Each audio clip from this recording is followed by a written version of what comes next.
What a great event this is. Thank you, Sam. We're talking today about how municipalities make decisions. I'm a survey researcher. I've been doing this for about 20 years, and I've spoken to quite a few municipal politicians over that time. Sometimes these conversations have been about land use proposals, and the conversations take place at a public hearing. As a pollster, my job at a public hearing is often to present research findings, survey research findings.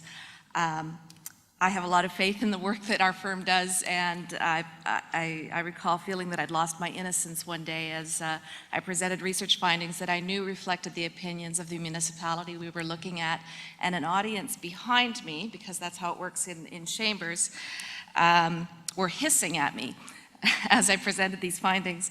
It just really blew me away, and it made me take a closer look over time. It had to happen a few times, but over time I took a closer look at the public hearing process, and I was just very, very curious about how this process was accepted, what's involved, why is it here. And I've seen decisions made at public hearing processes that sometimes reflect that vocal minority that's hissing at me from behind. Sometimes it reflects the research I bring in, and of course, I don't bring bias into the research, but I certainly have a bias toward the public opinion that I bring in terms of believing that is certainly what the public are interested in. And decisions, as we know, have a lot more to do with deeper issues than simply what I know as a pollster or what the vocal minority knows. Anyway, I got to know our next speaker, Dr. Maxwell Cameron, I'll call him Max, a few weeks ago during a lunch with Sam Sullivan. Over the course of a couple of hours, I learned that there's a great deal I don't know. I was starting to realize that already, that there's a great deal I don't know about municipal decision-making and governance. The three of us agreed that, among other things, we were very curious about how municipal decision-makers feel about the public hearing process. In particular, we were all curious about whether it's something they endure or it's something that they really rely on. So we conspired to design a survey, and to survey, we attempted to survey or send a survey out to about 1,100 elected officials and municipal decision makers around BC. Our survey closed about 4 or 5 days ago, and we had about 400 completed surveys, so it was an excellent response rate. I received no cranky emails or phone calls from anyone, and thank you to everyone that's here that participated as well, if you're a decision maker. So I'll set up Dr. Cameron's talk by sharing a few of the research highlights. Maybe.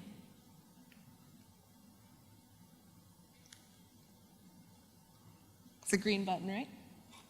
No? Oh, it's the arrow. Got it. So we asked our participants, does the current public hearing process encourage or discourage productive citizen engagement in development decisions? 6 in 10 say the public hearing process does encourage productive citizen engagement. We found that agreement was higher among representatives from larger communities of 100,000 or more, and agreement was also higher among elected officials. So the 61% is a meaningful number. We're interested as well that there are nearly 1 in 5 that feel that the process actually discourages this positive citizen engagement. We asked a similar question about whether it's a positive aspect of their job, and we received similar findings. Overall, are you satisfied with the public hearing process? Again, we have we'd call it half, but a very slim majority. The largest number say, in fact, they are satisfied, but a pretty meaningful minority are not. And finally, just taking a quick look, we asked about a few different areas of the public hearing process. And just taking a look specifically, we asked you, are you satisfied or dissatisfied that the public hearing process attracts a cross-section of all citizens to be involved in development decisions? This is the final bar on the chart. So what we find here is that a minority of municipal decision makers agree that the public hearing process attracts a representative cross-section of citizens to the decision-making process. So I guess the question for me as a pollster and me as a person who's observed some of these events over the years is, does the process work or not? I'm not really sure. I don't know. But I certainly know that there are times when I've been very alarmed and times where I've been quite gratified, and times where I've realized that just because I have an answer from polling doesn't mean that the answer from the polling is the correct answer. So I'm going to introduce Max Cameron now. His talk today is going to take a much closer look at these research findings. He is going to make the case for the separation of the judicial and legislative powers at the municipal level. Max Cameron teaches at the University of British Columbia in the Department of Political Science, where he directs the Centre for the Study of Democratic Institutions. Currently, he and the Centre are working on democratic reform and citizen engagement. I know you'll enjoy his presentation. Please welcome Max Cameron. Well, I'm going to speak to you today about the idea of the separation of powers and its relevance to municipal government. And the branches of government are not separated at the municipal level of government. I'm going to use the public hearings process to try to look at how city councillors and mayors are often required to be both legislators and judges simultaneously. And I want to argue that it's the separation of legislative and judicial functions is something that we might want to think about as we look at reform of municipal government. But before I begin this, I'd like to start by telling you how I got interested in the subject. It began for me with a trip to the City Hall. I took a group of students to visit with the mayor, and Sam was very generous with his time. We spent a little bit of time with him in his municipal chambers talking about City Hall and politics.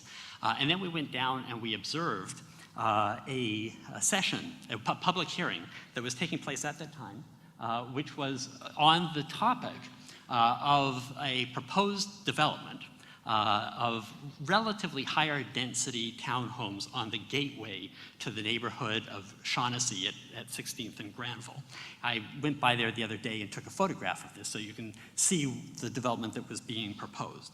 It was a fairly controversial project because it introduced a somewhat higher level of density into a neighborhood that is historically has been a neighborhood of detached, fairly large homes. And so it was a controversial project. The hearing looked a little like this. This isn't actually that hearing, but the hearing that I witnessed looked a little bit like this. You had assembled all together a group of developers in dark suits. You had town planners with their models and diagrams and charts. You had fairly well-heeled looking residents of Shaughnessy, members of the media taking notes, and of course the councillors, who at this point in the discussion were talking about and agonizing about the decision that they faced. And what really struck me as I listened to the members of council try to struggle with this decision of whether to approve this development was the way in which they clearly were trying to do the right thing. Some of the neighbors were quite hostile to the project, and they were even threatening the council members with punishing them at the polls in the next election if they didn't stop this development project. And so you saw council members standing there saying, we're trying to find a balance between what's right for the city, for promoting eco-density, a development that is consistent with the principles of good planning on the one hand, but on the other hand, they also wanted to listen to and be sensitive to and respond to the views of citizens who were directly affected by this project, and many of whom passionately opposed it. And in a way, what they were trying to do, it seemed to me, was what Aristotle called exercise practical wisdom, do the right thing for their community. And so I wrote about this in a book that I have in preparation on practical wisdom in politics, and I showed it to Sam. And Sam wrote back to say something that just blew me away. He said, the reason why public hearings are so fraught is that there's no separation of powers in the role of the city councillor. I thought that was just an extraordinary insight. You see, the separation of powers is not just about checks and balances, as in the US Constitution. It's an ancient idea that goes back to Plato and Aristotle. In fact, Aristotle was the first comparative political theorist who noticed by reviewing over 150 Hellenic constitutions that each one of them had a judicial, executive, and legislative element. Over time, the idea was modified and it was given its canonical expression by Montesquieu, who formulated the idea in the following way. He said, it's the job of legislators to legislate, and it's the job of judges to judge. So those who make rules which apply generally to all should not be the same as those people who look at how you apply those rules and interpret them with respect to particular cases. And of course, decision makers who make administrative decisions have to submit themselves to the rule of law that's thereby created. So the question then becomes, are members of City Hall more like judges or more like legislators? If the problem with public hearings, if Sam is right, is that they fuse legislative and judicial power. But why is this a problem? Well, political and legal theory would tell us that if you confuse the roles of legislators and judges, you're going to create conflicts around roles and responsibility, power and interest, particularly when these people are making decisions that have real administrative power backing them. And so, as Barb has mentioned, Sam and she and I sat around a few weeks ago, and we thought it would be very interesting to conduct a survey of all of the city councillors, all of the mayors, members of regional districts, senior staff in municipalities across BC, and ask them to tell us what they thought about the public hearing process. And as you saw from the slides that Barb just showed you, many of them, of course, believe that the hearings process is a fundamental part of democracy, and it's a good thing. And I don't think that anybody would say that it should be eliminated. So there, at one level, there's a certain amount of satisfaction with the process and an understanding that it's really very important. But there are also problems, and those problems really came up in the comments that people made around the survey. One of the first ones was, of course, NIMBYism. One person said, you normally only get out the NIMBYs and the naysayers. Another called public hearings a forum for the loudest voices in the community to browbeat public officials. The NIMBY is someone who agrees on the general rule, but just doesn't think it should be applied in his or her personal case. Now, with respect to the NIMBY, perhaps it would be the appropriate attitude of a legislator to say, well, I'm sorry you don't like my policy, so you can vote for somebody else in the next election. But if the NIMBY has a just cause, a judge would have to listen to the case on its merits. A judge would say, perhaps the policy is good, but in this particular case, it violates a right. So what is the city councillor? Is the city councillor more like a legislator or more like a judge? Well, as Barb mentioned in her presentation, you saw from the very last slide there, one of the things that councillors, mayors, and staff are pretty clear on is that the people who attend public hearings are hardly a representative cross-sample of the population. And so one of the critical issues that we think about is the role of representation. One said, because you don't get balanced representation at a hearing, you can't rely on it for a good decision, a decision in the broader community's interests. And here again, we see the challenge of finding a balance, weighing, on the one hand, the broader interests of the larger community, with, on the other hand, the interests of those who are directly affected. And this is the kind of judgment that lawmakers have to undertake all the time. Another said, I cannot substitute my judgment for the outcome of a legitimate process and governance decision. But whose judgment counts? Is it the job of the councillor to listen to the affected parties and assess the case on its merits? Or is the councillor more like a legislator who weighs the input of the community against his or her own conscience and sense of what is in the broader public interest? Most politicians try to represent the broader interests of the community, said one respondent. And sometimes they get it right. As another said, the best public hearing is when citizens come and say, you got it right. This only happens when there's been lots of prior public input, and I'll come back to that point. The problem often comes down to one of roles. What kind of deliberation should characterize a public hearing? The kind you hear in a court, where the judge is impartial, or the kind that you hear in a legislature where lawmakers deliberate about what's in the public interest. And we heard views on both in this survey, or rather we heard criticisms about the lack of both in public hearings. On the one hand, councillors are not seen often as impartial. Said one, I've seldom seen municipal councils approach a public hearing with a totally neutral position on the issue. Another said, the electorate believes that politicians come to a public hearing with their minds already made up. On the other hand, they're often not seen as sufficiently deliberative. One respondent said, the process is too legalized.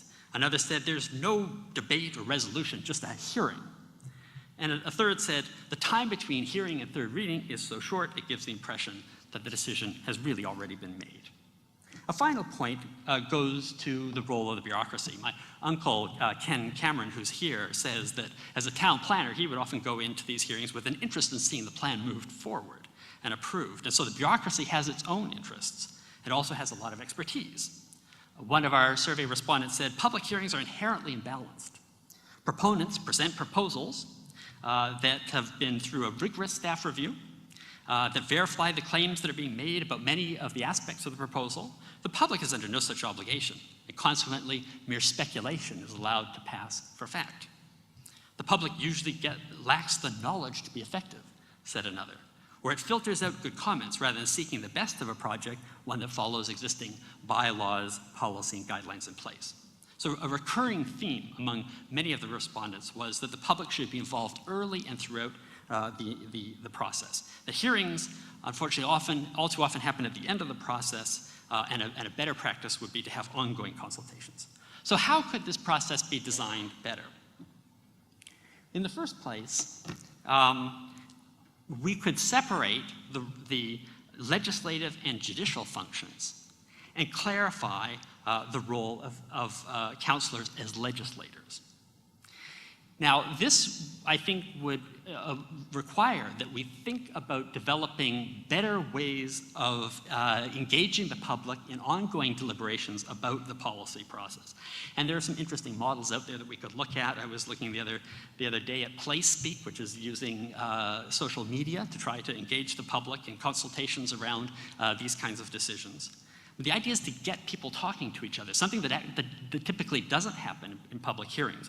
Get people talking together, influencing one another, seeking together to find solutions to common problems.